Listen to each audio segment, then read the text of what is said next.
Give me 2 seconds of silence now when we go live on all. Mm-hmm.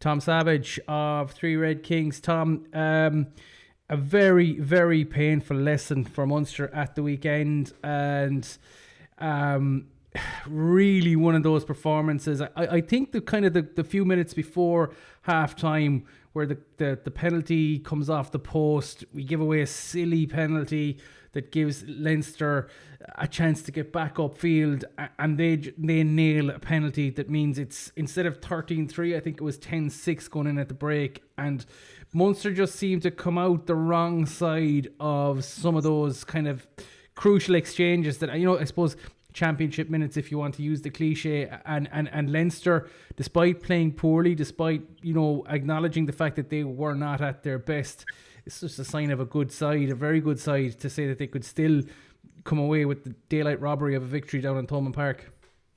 Yeah, look, I wrote in the Examiner on Saturday night that if you don't take your chances against Leinster, they will. And that proved to be the case here. You look at Munster's performance, I think it was good enough to win the game.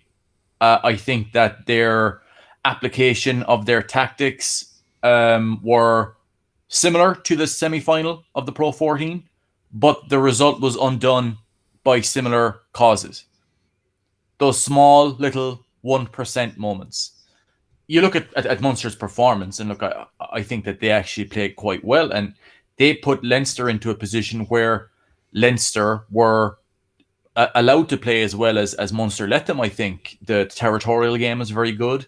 Munster's use of that box kick, I suppose, and their chase constantly limited Leinster, made them play in areas where maybe they aren't all that comfortable, and produced opportunities. You look at that first 10 minutes, Munster took a penalty. They also struck off a lineout and finished off a try fairly, I wouldn't say it was easy, but they didn't make heavy weather of it. And previously against Leinster, Munster have started poorly and been unable to come back and to be able to chase the lead down. Here, they did exactly what they wanted to do: start well, and then try to manage the game out from there. But a couple of different things undid this performance. The line-out just wasn't good enough, and some important missed kicks. And sometimes you kind of feel like, you're kind of putting all this on one guy when you talk about missed kicks, because you look at JJ Hanrahan in this instance. 2 missed kicks. One of them was difficult enough. You look at the angle for JJ, who's got a nice draw on his kick most of the times. If you're straight in front of the goal and from quite a far bit out, you would expect him with his shot to be kind of drifting a bit left. He hit the left upright. Our management of the situation directly after that was catastrophic. And when Leinster were given an opportunity from long range with a penalty, they didn't make the mistake. They took their chance. So you look at how Munster can look to try and improve and try and get the win. You do it by taking the small percentage moments. Even with Munster's lineout being, coming up on, 65%. Yeah, that's that, and I think the killer was that we were able to get the field position. We were able to get Leinster into those scoring zones, and it is awful deflating when you're getting so much of it right. But I suppose I won't say the easy part, because but on your own throw, you got to be secure in your own line-out ball in those attacking platform positions against a team like Leinster. You can afford missed kicks. You can afford a few dodgy lineouts against the likes of a Zebre or a Benetton, where you'll get your chance again, and it might not count at the end of the scoreline. But against Leinster, everything, you have to be on point everywhere to beat them. And if you fall off any bit at all, you just leave yourself open to exactly what happened. Giving Leinster a fighting chance, or keeping Leinster within arm's reach of you going down the stretch, is just not a good idea. No, look, when Leinster took the lead with 10 minutes left, that just blew up everything Munster had been doing up to that point. Munster had been controlling the game to a certain extent through their use of territory management, ultimately. They were making it difficult for Leinster to get into positions where they could score. And when Leinster did get into those positions, I thought Munster defended quite well. The Tyke Burns work over the ball at the breakdown on Munster's try line twice was fantastic stuff, inspirational stuff. But an example on that second one in the second half, where he got a turnover right in the try line. Superb work. Ben Healy just nukes that ball up to the 10-metre line from Munster's 5-metre line ultimately. And we lose the line out. So, small moments, they kick the heart out of you, really, when it comes to a game against Leinster like this. When they took that lead, it was going to be very difficult for Munster on a heavy pitch, a very cold night. You were looking for a miracle ultimately, or for Leinster to just start infringing, which they didn't have to. They didn't have to. You were looking maybe for them to give away an offside penalty, maybe, because they weren't committing to the breakdown. Or maybe you could trap somebody in there in the ruck and win a cheap old penalty that way. But look, against Leinster, they're very, very good. This was the strongest side that they had available. Munster came very close, but ultimately they left just enough out in the field to lose this game by 3 points. It would be incredibly frustrating for them to deal with. It's going to be a sickener to take, but you just have to take it and roll on. Yeah, I know it's a sickener to take, but if you go out and you're beat and you've given, that you've won those lineouts, that you've that you've maximized every opportunity, then you can have no complaints. But I think going off, knowing that you've kind of shot yourself in the foot, and that some of the damage has been self-inflicted, that's a different kind of post-match feeling, I'd put it to you, than coming off knowing that you left there. I'm not saying they didn't leave everything out there. They absolutely did in terms of effort. Mm-hmm. But when you put a week down like they probably did in the build-up to this, where they were focusing on getting the basics right, the line-out right, all those kind of things that you have to be a standard and have to be the minimum requirements to beat Leinster, and then beyond that, see how you get on. I think that's the most frustrating part of it. They weren't undone by an outstanding attacking Leinster performance coming down to Thomond Park running riot. They were pretty much undone by just inaccuracies off the tee and off set piece.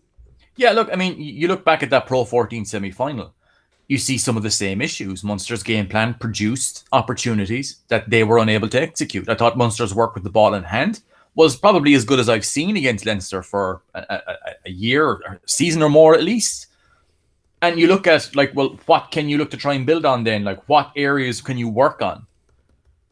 There's not that many. Like you said, you can't fault effort. Plenty effort out there. Plenty. And the execution for the most part was really good. Like I said, the game plan, I thought, worked pretty much exactly as they would have drawn it up. But when you have an opportunity against Leinster and you're playing a game that's based on territory management, you're playing on a game that's based on playing in the right areas, that is predicated on taking your opportunities when you have them, not giving back cheap possession to Leinster, as Munster did repeatedly. And it comes down to, when you have an opportunity to stretch the lead and change the course of the game, you do it. Like the long-range penalty. It's a long-range one, hit the post, unlucky. The short-range one, though, a couple of minutes into the second half, Munster had a fantastic period of possession, earned a tough, hard-won penalty. There's no two ways about it. That penalty has to go over. And you can talk about, nobody wants to play badly, nobody wants to miss kicks. But if you're to assess the game with clarity, you just look at those moments and go, that's a massive moment in the game.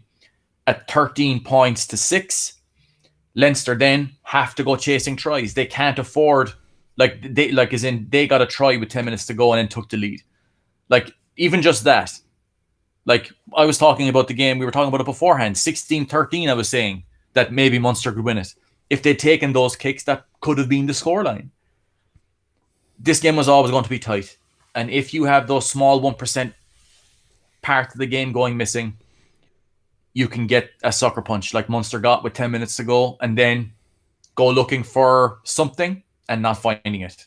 It's another very, very, very tough lesson. And when they go looking for answers, they will come down to a few key areas. You have to make your kicks at goal in big, tight, tense games.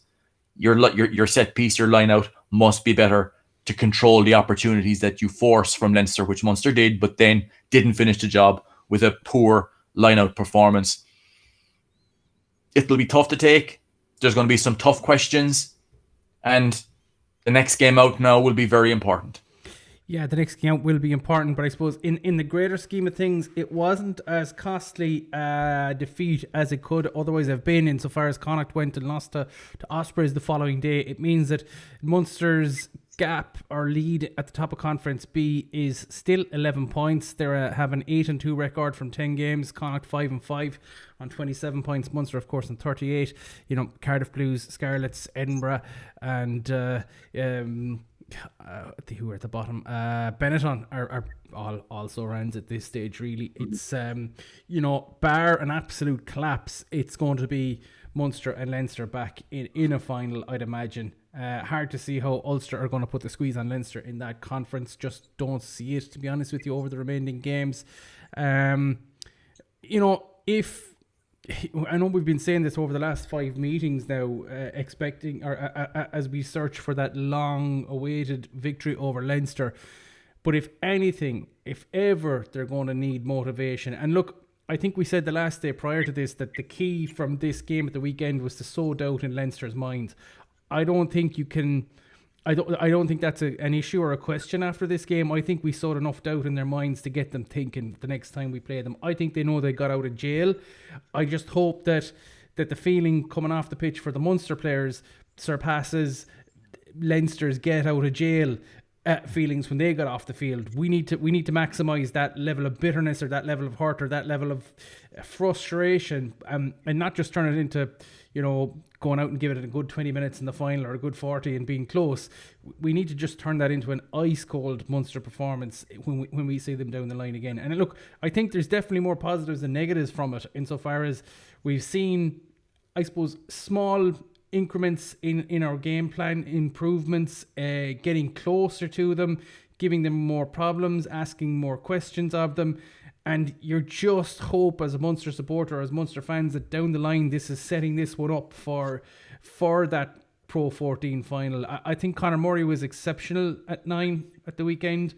I think he answered a lot of the critics about his place in the Irish squad at the weekend, and that he gave Leinster enough problems to imagine that he'll do enough to nail down his place.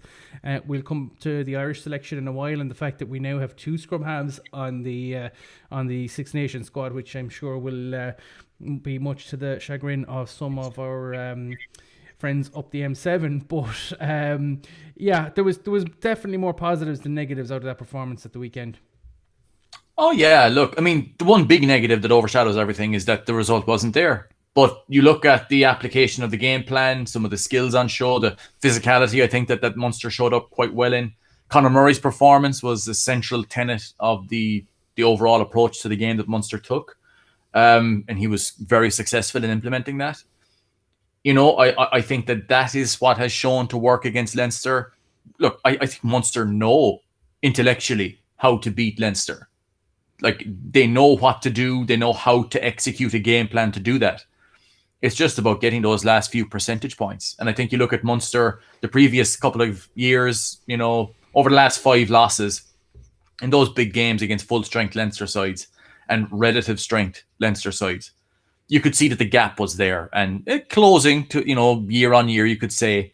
And you might make an argument that Leinster, to an extent, are kind of plateauing a little bit. Maybe they're not the team that they were in 2018 that won European Cups. Maybe they could do it again this year. Who knows? But I just feel that Munster are certainly getting closer. But it comes down to what inspiration they take from it. Comes down to whether or not they actually can get those extra few percentage points over the line. And if that means that there's a change in somebody who's taking the goal kicks or the kicks at goal rather, and there's an answer found at the lineout for those big games, then that's what needs to happen. Look, pro sport at the elite level is a cruel game where when you go looking for answers, sometimes it comes down to, it's not win as a team, lose as a team. That's that's stuff for the media. But when it comes to when you're assessing what went wrong, you look at the areas where you can improve. And sometimes that means somebody either drastically improving part of their performance to a level not near where they did at the weekend to a different, and maybe JJ can do that. But it's just one of those things that he's a good, and the thing is with JJ, he's a good player. We know he's a good player. He's had a good career. But you need him to be better in games like that, because guys like Johnny Sexton, when they have that opportunity to pin Leinster into a position where they can get something from the game, he takes his kick. Ross Byrne had a kick from the sideline to take the lead, or to stretch the lead out to 3 points. He took it. You look at a guy like Andre Pollard for the Springboks. He makes his kicks. Owen Farrell, George Ford, they make their kicks.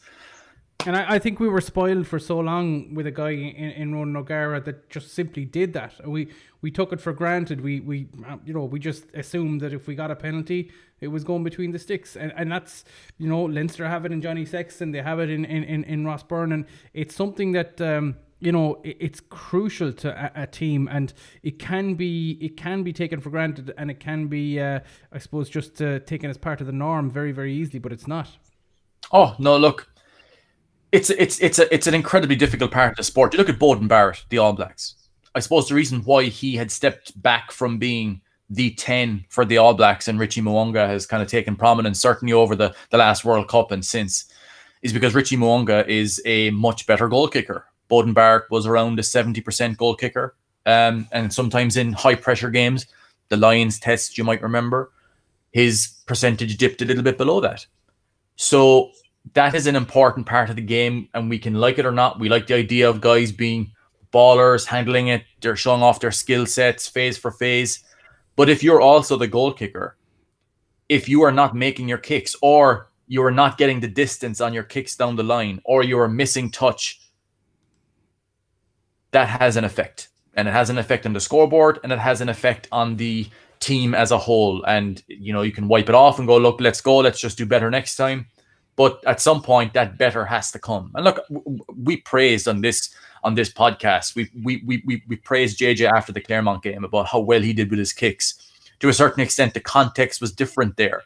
Munster were at that point nobody expected Munster to get anything from from that game after 20 minutes. So those kicks were good, kept Munster in touch, and then the momentum took us over the line.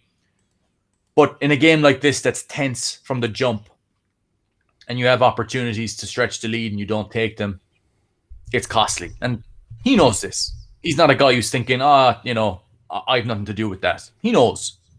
He's a smart guy. He knows the game. It means so much to him as well. You can tell that. But he'll be looking back at this performance, not just goal kicking, and think, I needed to be a lot better there. Yeah, he certainly will. Tom, of course, we saw Connacht losing at the weekend, which means that Munster still have that cushion at the top of the conference, and you'd imagine ultimately that kind of negated the loss to Leinster to an extent with regards to the conference. It did, and I think we have 3 games at home on the trot as well. I'm not saying we take any of those for granted, but at the same time, Munster are in a good position they're basically priming themselves for another crack at Leinster and seeing how the Champions Cup knockout games go. So they're still in a really, really good position, and I put it here, they're in a better position this time or this year than they are at the same stage in the season last year. That they have moved on, closed the gap. And I mean, if we were this comfortable in our conference last year, we'd have been delighted with ourselves. So I don't think we should take that for granted either. Oh no, yeah, a loss to Leinster can feel worse than a loss to anybody else for obvious reasons. But it wasn't fatal to Munster's season, far from it. I mean, look, I think Munster have had a really good season up until now. You look at the way that Munster can kind of plot out the rest of the season up until that March 27th final, and ideally getting there. There's opportunities in these next 6 games for Munster to rotate around the squad, get another look at some of those younger fellas. I mean, look at this season alone. Like Gavin Coombs coming in and showing what a quality operator he is. A fella, a little bit unfortunate, I would say, not to be up in Carton House over the next couple of weeks. But you look at the way that Munster have played this season, and it's been really good. And the narrow margins in this, and the hurt, and the everything that comes with losing to Leinster shouldn't really overshadow that, nor should it be seen as some sort of fatal strike on Munster's season, because it's far from that in reality.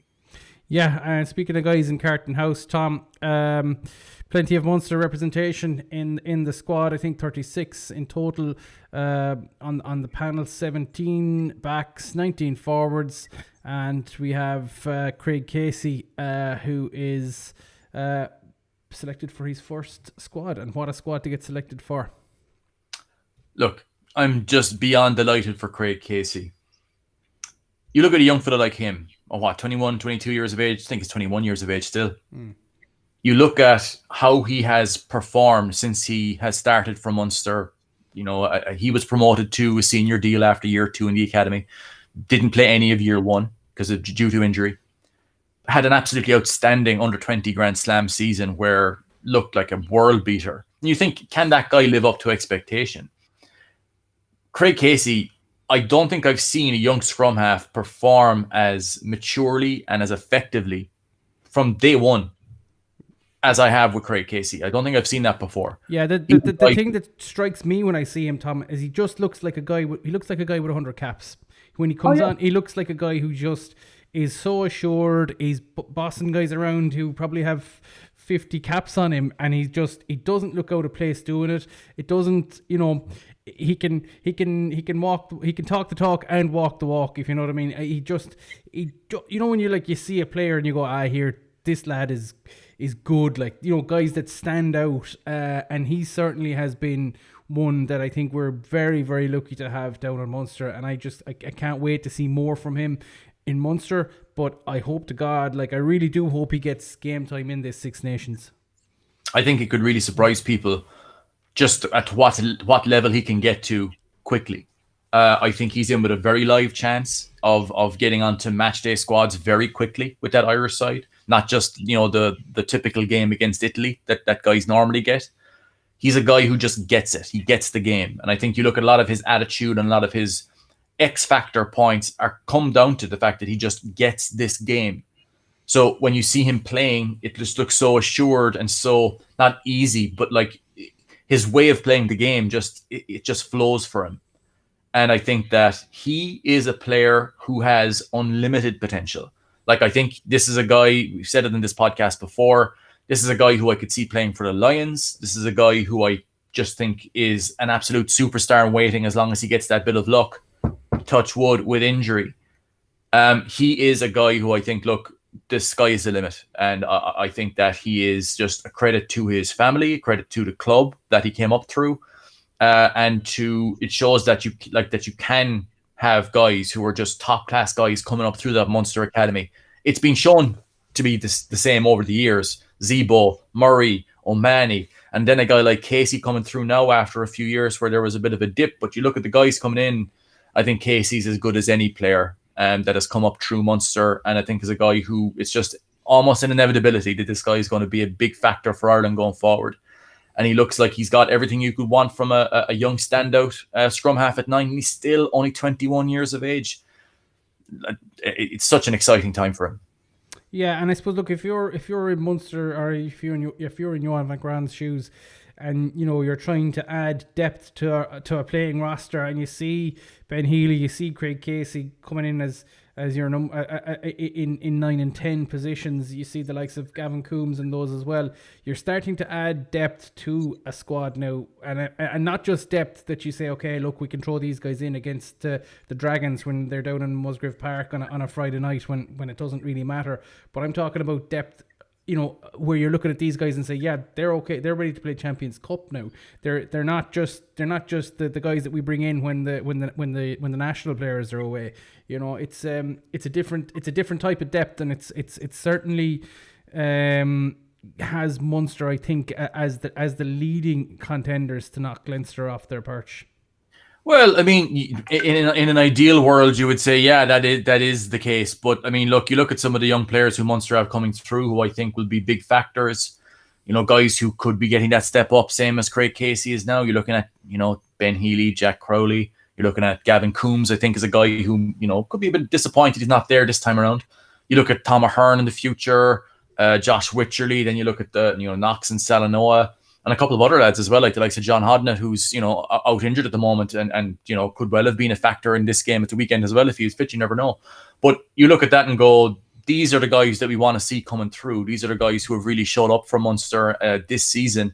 And, when you look at Craig Casey, a guy who just has looked ready from the very first day of his very first minute of his debut. Look, it's very exciting. And I think that this Six Nations is going to be quite difficult for Ireland. But if you can bring through a guy like that, I think you may look at it as a bit of a success. We don't know what the story is going to be with the summer tour this year, if it'll even be possible. But I think that Irish rugby on the whole is going to look now at the transition to the next wave of players, the next group of guys, and look to see who they are. And I think that Craig Casey is chief amongst them. He certainly is, and they do have a trip to Benetton on Saturday evening at 5 o'clock. We'll, of course, we'll be back to you with the podcast in advance of that when teams are out at the weekend. But you'd imagine Munster will get back to winning ways in that one, Tom?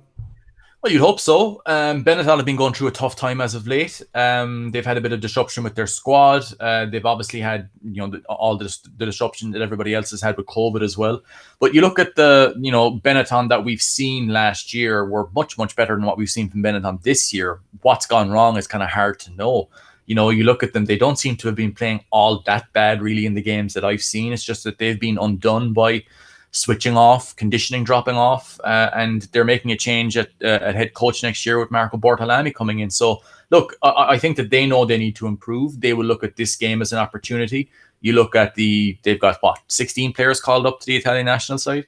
So there's quality there, but they just aren't showing it right now. And it's an important game for Munster too, because look, after that loss, you look at over the last, couple of games in the Pro 14, Munster have lost away to Ulster, won at Connacht, but by the skin of their teeth, if you look at the last couple of minutes of that game. And then you're looking at that loss to Leinster.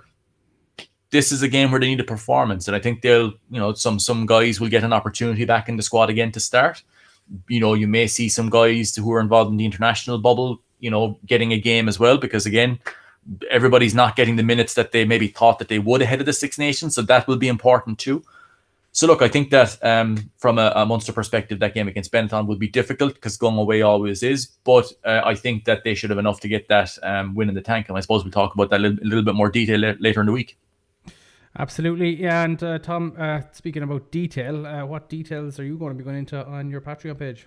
Well, I'll be looking at Munster's line-out issues in the Leinster game and trying to come up with reasons as to how that happened. I'll also be looking at different aspects of Munster's season to date and kind of rolling all that into, as the week goes on, the Red Eye and the Blood and Thunder podcast ahead of that Benetton game. That's all on TRK Premium, which is on patreon.com/3 Kings, and it starts